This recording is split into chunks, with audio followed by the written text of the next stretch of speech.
कल हम लोग क्लास में लास्ट में यही बात की थी कॉन्टिनेंटल सिस्टम, तो इसमें पूरी तरीके से इकोनॉमिक ब्लॉकेट था। नेपोलियन ने प्रयास किया कि भाई जो उछलता है Britain because of the economic strength, यदि यही तोड़ दिए हम ना, इसका मिलिट्री स्ट्रेंथ रहेगा, कट जाएगा ये। मगर उसका जो स्टेप था, उसका ये जो सोच था, वही भारी पड़ गया उसके ऊपर। क्यों? क्योंकि लोग आदी हो चुके थे फाइन प्रोडक्ट का, कपड़े का, क्वालिटी का, जितना भी क्वालिटी बहुत बेस्ट था वो, क्योंकि इंडस्ट्रियल रेवोल्यूशन फुल फ्लेज पे था वो। तो यही सब चीज़ वो डिटरमेंटल बन गया। तो इसके बारे में कल चर्चा हुआ था। उसके बाद हमने मैटेनिक छोड़ दिया था, करेक्ट। देखो मैटेनिक सिस्टम तो समझ ही लो बात को कि बाबू ओए, तो क्या है ये जो मैटेनिक है, ये आदमी का नाम था, है ना। इस पे बहुत सारे ग्रुप थे तो बताएंगे। तो क्या इसने फ्रांस को फिर से धकेल दिया पुराना उसमें, और फिर से बॉर्बन डायनेस्टी को रिवाइव कर दिया था। पीपल को अच्छा नहीं लगा ये चीज़, तो इसलिए प्रोटेस्ट होना शुरू हो गया तुम्हारा यूरोप में। ओल्ड सिस्टम, जो ओल्ड सिस्टम तुम्हारा इस्टेब्लिश करके मैटेनिक ने रख दिया फिर से फ्रांस में, अच्छा नहीं लगा, प्रोटेस्ट हो गया। ये प्रोटेस्ट का रिजल्ट क्या हुआ? 1830 और 1848। 1830 में ये अलग बात है कि नहीं मिल पाया, ठीक है, नहीं हुआ, पास नहीं कर पाए। 1848 में पास कर गया, और फाइनली तुम्हारा फ्रेंच रेवोल्यूशन यहाँ कंप्लीट हो गया। तो इसलिए ये प्रोसेस है, समझे। तो 1830 का और 1848 ये तो केवल फ्रांस से ही नहीं है, ये तो तुम्हारा यूरोप का रेवोल्यूशन है, क्योंकि ये जो रिपरकशन दिया है इससे इटली पे इम्पैक्ट पड़ा है, जर्मनी पे इम्पैक्ट पड़ा है, बताए थे क्लास में, याद आया। तो नेशनलिस्टिक सेंटिमेंट जो ग्रीव करने लगे, इसकी वजह से नेशन स्टेट्स आया है। तो इसलिए बोलते हैं कि नेपोलियन बहुत बड़ा गढ़ है नेशन स्टेट्स के लिए, क्योंकि ना नेपोलियन खत्म होता, ना मैटेनिक सिस्टम आता, ना इतना बड़ा विद्रोह होता। तो क्या है, तुम्हारा नेशन स्टेट्स का बात आया, वहीं से तुम्हारा जर्मनी यूनिफाइड होना शुरू हो गया। इटली भी एक कंट्री है, इटली तो जानते ही हो कितना फ्रेगमेंटेड था, क्या भी था, सडीना तुम्हारा जगह का नाम था, है ना, मैजनी था, ऊपर अलगे रूल था, नीचे अलग गए, हाँ बीच में था कि नहीं था।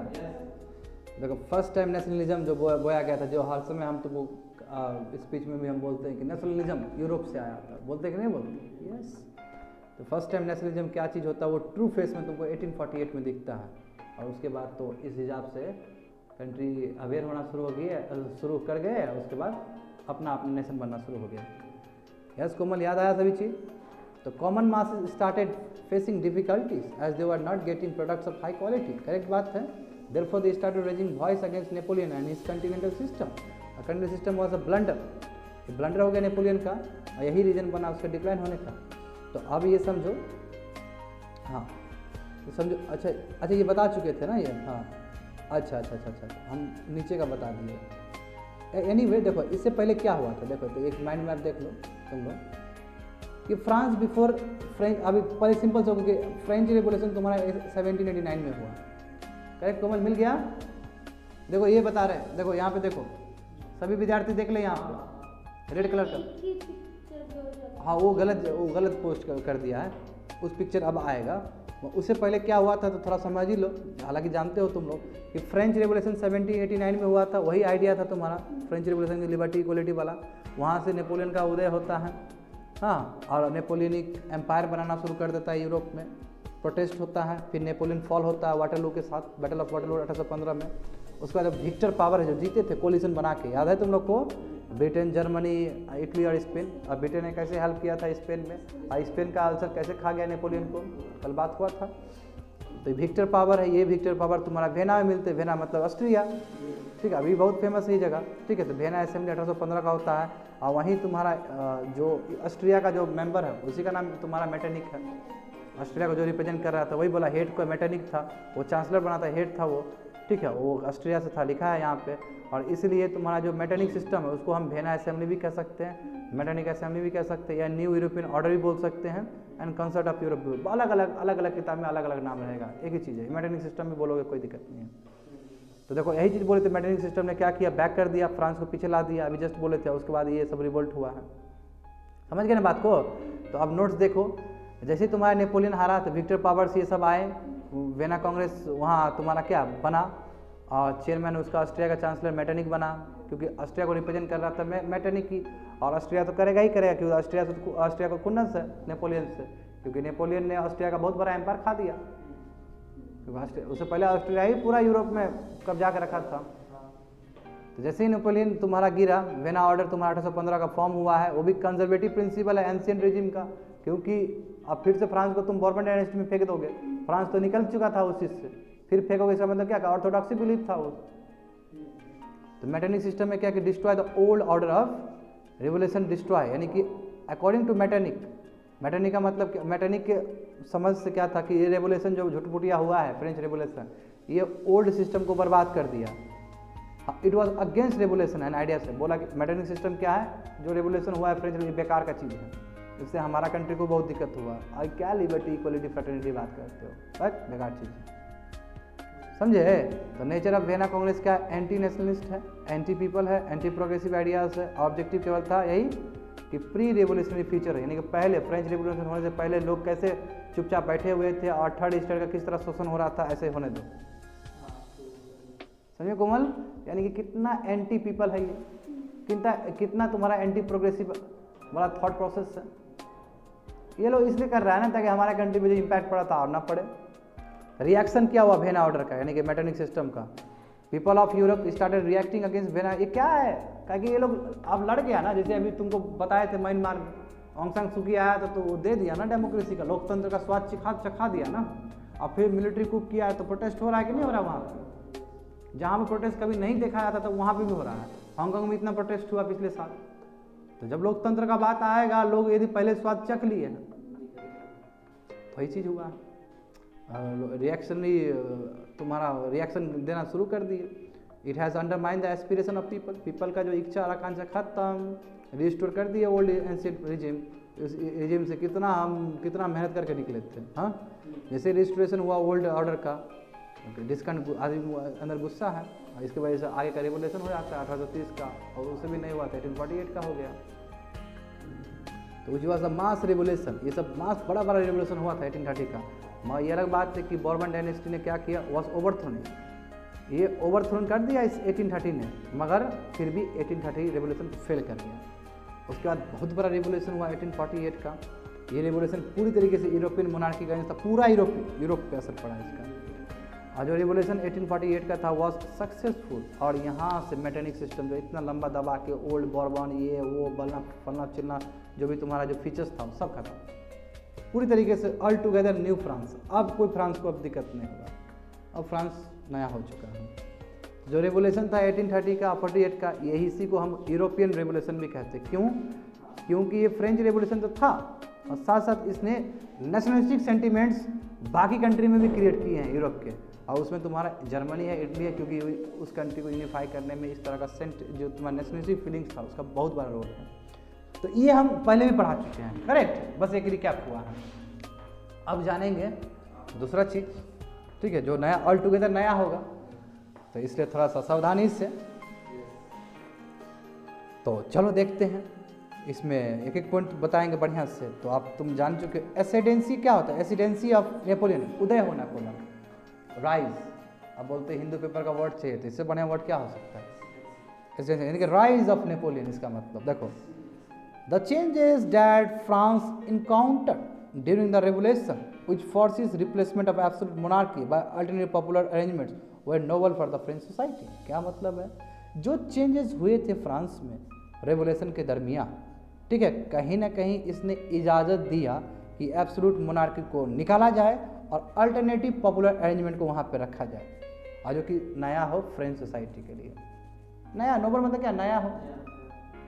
ये जितने भी वर्ड है ये हाईफाई इंग्लिश होगा अब जो आएगा, उसको कोड करके तोड़ने का प्रयास करो, समझे ना।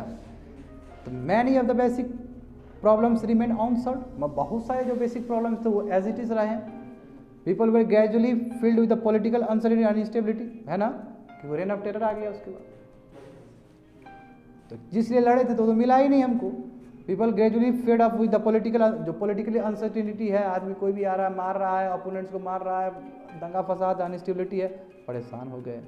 अब above all the reign of terror has created pathos in the mind, आदमी के दिमाग में दहशत, nonsense, because of the reign of terror the common man in France by the beginning of 19th century wanted peace and order in France। 19th century का starting में ही, यानी कि 1810 1805, हाँ, जहाँ कह सकते हो 1805, जहाँ पे नेपोलियन पावर लेता है, तो लोग को लगा कितना दिन तक आपके, कितना दिन तक ये ब्लड सेट होगा? तुम्हारा कंट्री में तुमने हो करके तुमने मार दिया किसी को, मैं देख रहा यही चल रहा है रोज, तो थक जाओगे ना। The ineffective fiscal policy and feeble action of policy of directory expose their weakness in front of public। ये जो डायरेक्टरी सिस्टम बना है ना, और एक्सटर्नल पॉलिसी आपका ढंग का ही नहीं है, कहीं ना कहीं ये आदमी लोग के सामने में आदमी लोग को पता चल गया था और बेकार है डायरेक्टरी। क्या है रबर झंडू से लोगों को बैठा दिया ऊपर, बताओ टेरर हुआ वो तो ख़त्म ही था, बेकारी था। ये जो आया ये भी तो कुछ नहीं दे रहा है भाई। ये कांग्रेस खत्म हुआ, सोचा कि बीजेपी आया, बीजेपी भी वही है, तो भाई करे तो करे क्या। अब केजरीवाल को लाओ, और केजरीवाल नेपोलियन बन गया है यहाँ पे। मैं कंपेयर कर रहा हूँ, कोई हमको माफ़ कर दे, बस तुम लोग को समझने के लिए है, लेकिन ऐसे कंपेयर करना गलत होगा। सही सच पूछो तो हम तो केजरीवाल को बहुत मानते हैं। सो गुड पॉलिटिशियन हो तो इसी तरह हो बहुत। क्यों बेचारा को पॉलिटिक्स नहीं करना आता, इसलिए बोल रहा हूँ। पढ़ा लिखा आदमी है, क्या वो रिलीजियस कार्ड खेलेगा, कुछ बुझने नहीं आता है, तो क्या करेगा। धरती ही अलग है ना। अभी हम बात करेंगे तो अभी हम कोई पॉलिटिक्स में धकेल दे तो हमारा तौर तरीका डिफरेंट हो जाएगा। बोले आओ भागो यहाँ से, कौन होता है। हम तो बात तो सही कर रहे हैं अपने ढंग से, लोग हमारा बात नहीं समझना चाहेगा, मैं वहीं पे थोड़ा सा मिर्च मसाला थोड़ा धर्म का डाल देंगे तो तुरंत समझ जाएगा। फिर तो वही तो बेचारा केजरीवाल नहीं कर पाता है, क्योंकि बहुत हाईली क्वालिफाइड आदमी है वो, बहुत अच्छे लगे। क्यों मैं इतना क्यों मानता हूँ उनको? मानता हूँ इस वजह से क्योंकि जो उन्होंने एजुकेशन में रिफॉर्म्स लाया है दिल्ली में, वो सच में सराहनीय है, और वो एक आइडियल सिचुएशन है जी। यदि हमको कोई बोले कि आप एजुकेशन पे बात करते हो तो आप पहुँचोगे तो आप कैसे करोगे, तो आंख बंद करके मैं करूँगा कि मैं ऐसा करूँगा जो ये करके दिखाए हैं। अब उसी तरह का नेता हमारे स्टेट में भी होने चाहिए।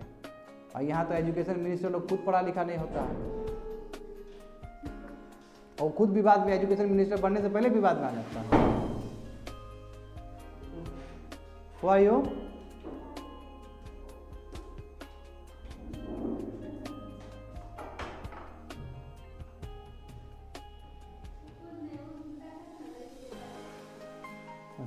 देखो तुम लोगों को समझ में आ गया तो कि ये जो पॉलिटिकल इंस्टेबिलिटी था, इसकी वजह से बहुत प्रॉब्लम हुआ। वो चाहता था कि पीस हो, ऑर्डर हो सिस्टम में, सोसाइटी में। The rise in inflation and devaluation of currency further aggregate the hardship of masses. अब देखो इकोनॉमिक टर्म में क्या हुआ, जो राइज हो रहा है इन्फ्लेशन का, हाँ जो पैसा जो 10 रुपया मिल रहा था वो 20 रुपया मिल रहा है कोई चीज़, और उसका करेंसी का वैल्यू भी घट गया है। और क्यों? क्योंकि आपका एक्सटर्नल फ्रंट पे आपका करेंसी बहुत वीक हो रहा है, क्योंकि आपका फिजिकल स्टिमुलस जो होना चाहिए वो नहीं है, और आप डेप्ट में था। बॉर्बन डायनेस्टी इसलिए तो बर्बाद हुआ था ना। ये सब कहीं ना कहीं इससे जाकर तुम्हारा जो मासेस था उसका हार्डशिप और बढ़ गया। At this junction the public of France was willing to get rid of this difficulties even at the cost of the some of the ideals of revolution.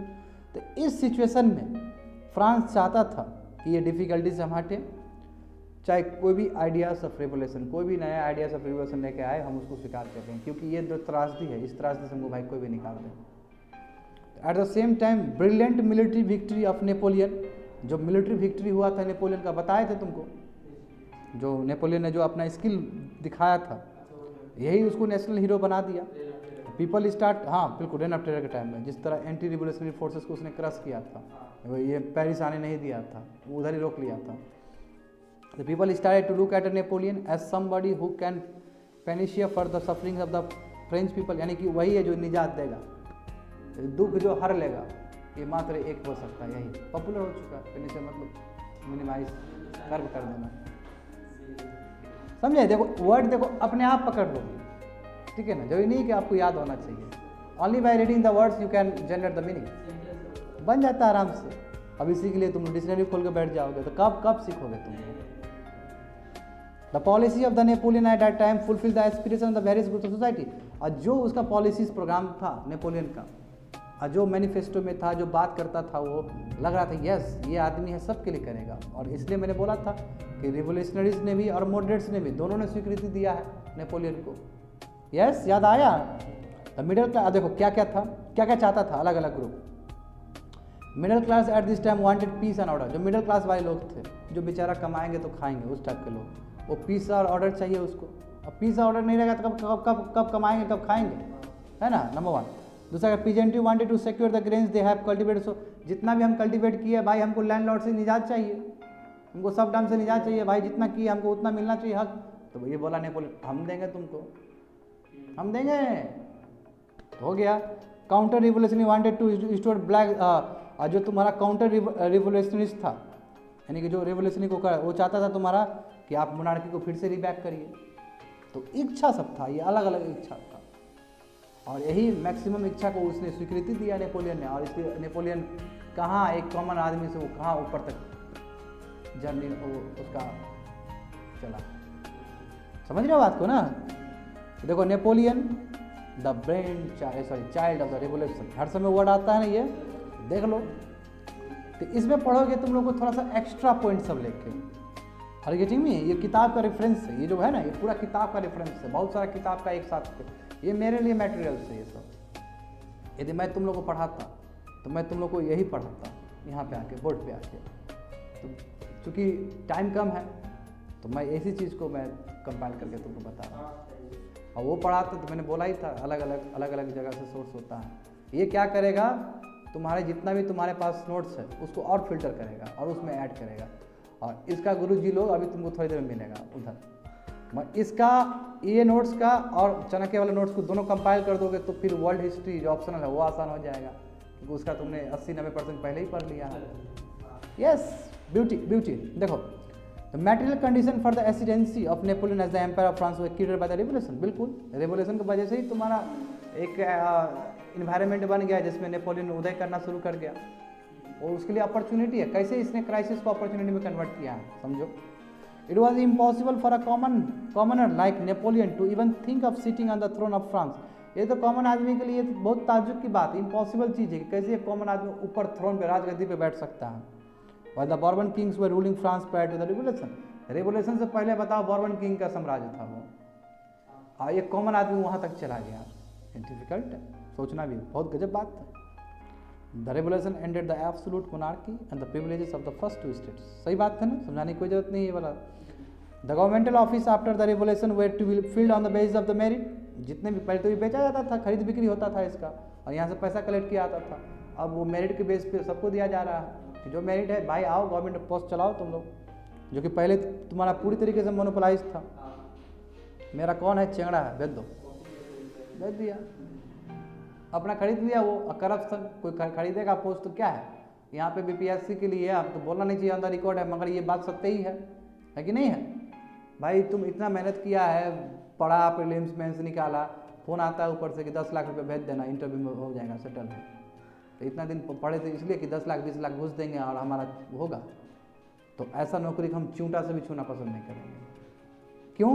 क्योंकि हम जब 10 लाख 20 लाख रुपए देते हैं तो हम जाएंगे सिस्टम में, तो यही ना हम देखेंगे कि कहाँ से हमको पैसा आएगा, और एक बार जब मुंह में खून लगा तो वही चीज़ करते जाएंगे, और फिर पब्लिक मनी हम एक्सप्लॉइट करेंगे। Very bad, very bad.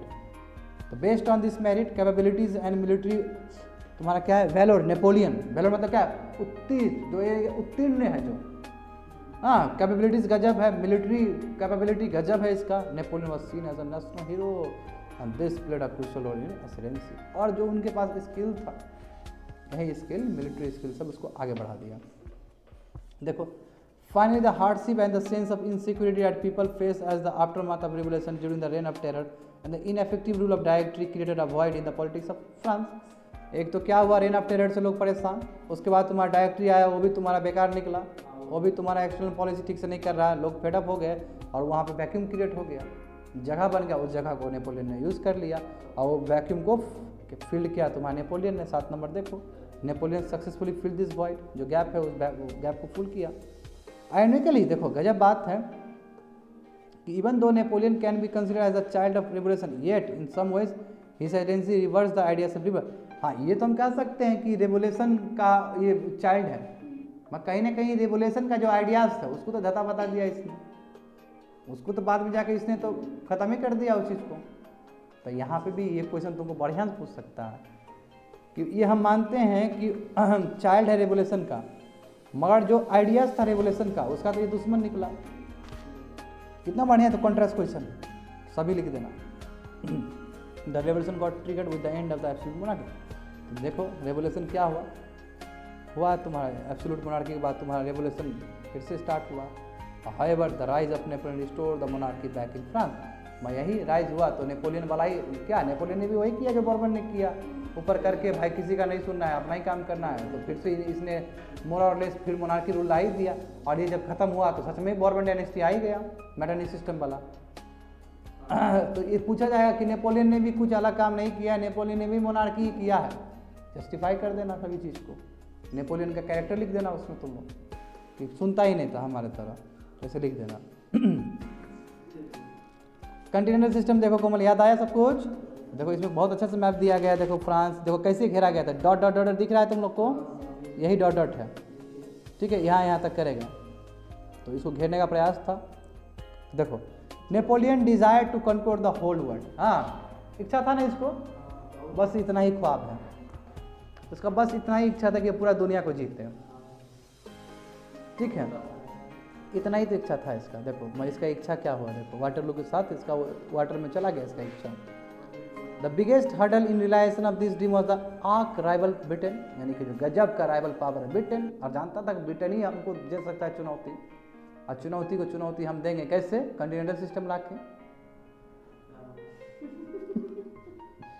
देख तो क्या क्या बोलते हैं हम।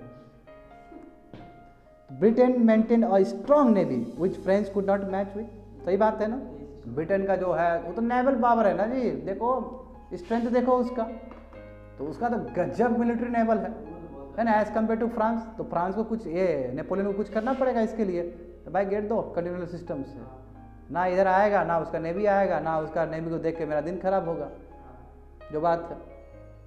द एक्सटेंसिव जो ट्रेड लिंक्स था ब्रिटेन का बाकी कंट्रीज के साथ, ये प्रोमिनेंट रीजन है जिसकी वजह से वो किंग बना हुआ है ब्रिटेन, पावरफुल है वो। Are you getting me?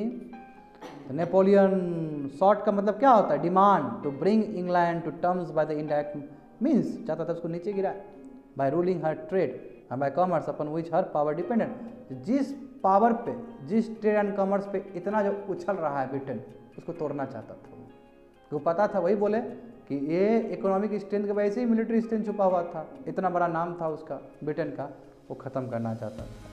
He emphasized, यानी कि ही propounded, supported that the closure of every continental market to British goods would be fatal to Britain। तो क्या बोला इसने, सोचा कि जितने भी कंटिनेंटल मार्केट है अंदर का, यूरोप का जितना मार्केट है ब्रिटिश गुड के लिए, ठीक है, उसको हम वो कर देंगे, ख़त्म कर देंगे, तो ये फैटल हो जाएगा, यानी कि ख़त्म ब्रिटेन के लिए वो मतलब निगेटिव प्रूव होगा, मतलब प्रोडक्टिव नहीं रहेगा, अनप्रोडक्टिव हो जाएगा। वही किया। उसके बाद France declared a blockade of the British isles, वो एरिया वाला जो था तुम्हारा आइलैंड वाला, ठीक है, and forwarding all commerce with them, यानी कि जितने भी कमर्शियल एक्टिविटीज है सबको बंद करवा दिया। All British goods were order to be seize, जितने भी ब्रिटिश गुड्स है, जितना भी सीप है सबको कर दो, कैप्चर कर दो। आगे आए यूरोप में, उसका गुड्स आ गया, कैप्चर कर दो, अब हो गया, आप बाहर से नहीं आएगा, हो गया, जितना दे दिया, हो गया, बात खत्म। He later also declared that any ship of any country which should touch at a Britain port was liable to be seized and treated as a prize। क्या बोला बाद में, क्या डिक्लेयर किया, कोई भी शिप किसी भी कंट्री का है जिसने ब्रिटिश पोर्ट को कभी छुआ है, टच भी किया और इधर आए तो कोपचे में ले लेंगे उसको, यानी कि दूसरे कंट्री को भी गिदर फबकी। नेपोलियन मजाक है, यही तुम्हारा नेपोलियन का कॉन्टिनेंटल सिस्टम है।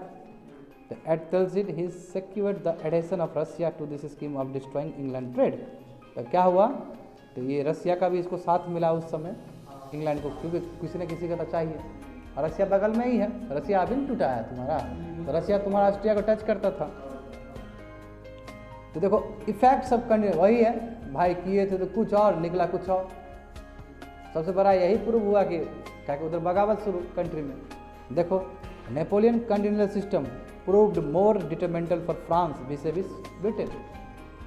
क्या बोला जरा कितना बढ़े, देखो vis-a-vis वर्ड लिखवाए तो बच्चे लोग को बताए तो देखो सब हिंदू का बहुत, यही तो बोल रहा हूँ, ये जो जितने भी वर्ड सब है सब हाई लेवल का वर्ड सब आ रहा है इंग्लिश का।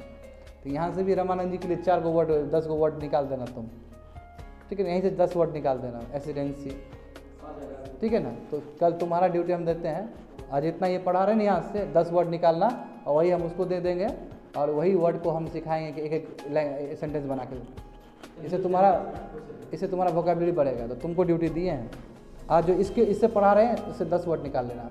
फैटल, एसिडेंसी, विसेबिस। Napoleon continental system proved more detrimental, यानी कि डिटरमेंटल जानते हो, अनप्रोडक्टिव कोमल, यानी कि खतरनाक और निगेटिव असर करना। डिटरमेंटल शब्द आता है कि नहीं आता है? It proves detrimental to me, यानी कि काउंटर प्रोडक्टिव होना।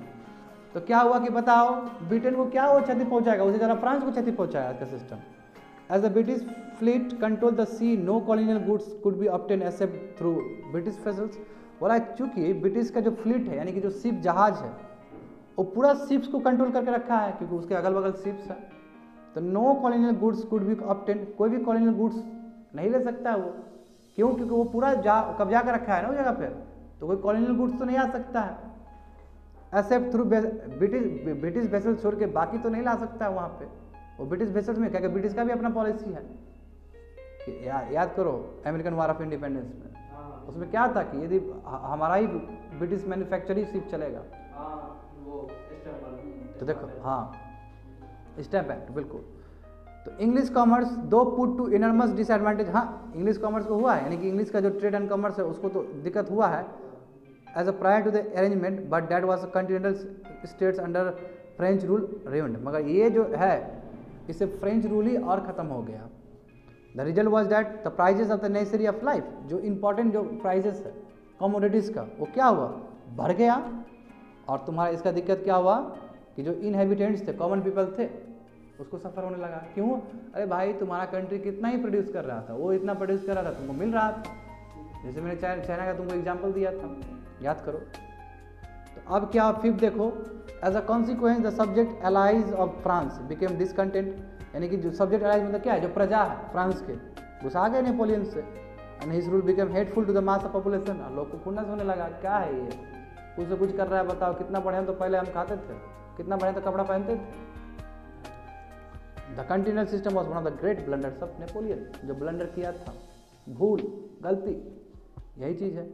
In order to enforce the system, he had to adopt a policy of organized aggression upon a continental countries, which led to the succession of costly war.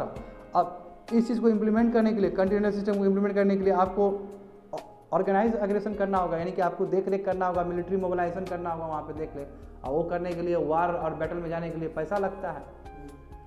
तो एक तो आपका country की हालत ख़राब है, समझ रहे हो बात को ना। तो adopt a policy of, he had to, दूसरा चारा था ही नहीं, तो ऑर्गेनाइज एग्रेशन करने के लिए क्या, सॉरी इस सिस्टम को इन्फोर्स करने के लिए उसको ऑर्गेनाइज एग्रेशन पॉलिसी अपनाना ही होगा ऑन कॉन्टिनेंटल कंट्रीज, यानी कि सभी कंट्रीज पे, क्योंकि इसका ब्लॉक था तो यूरोप में बहुत सारा ब्लॉक किया था, तो यानी कि हर कंट्रीज पे ना इसका होना चाहिए वर्चस्व।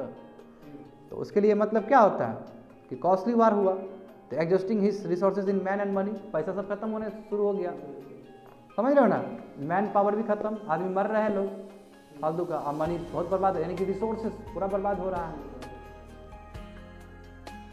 तो significance of Napoleonic rule for Europe, बस सिग्निफिकेंस क्या हुआ, देखो ये तो मज़ेदार चीज़ है तुम लोग के लिए, बहुत डिफरेंट चीज़ है, ये तो बात नहीं होता है, कोई तो हर समय खाली क्रिटिसाइज ही कर रहा था अभी तक, मैं तुमको नहीं बताया गया, तो थोड़ा सा ये जान लेते हैं आज क्लास में,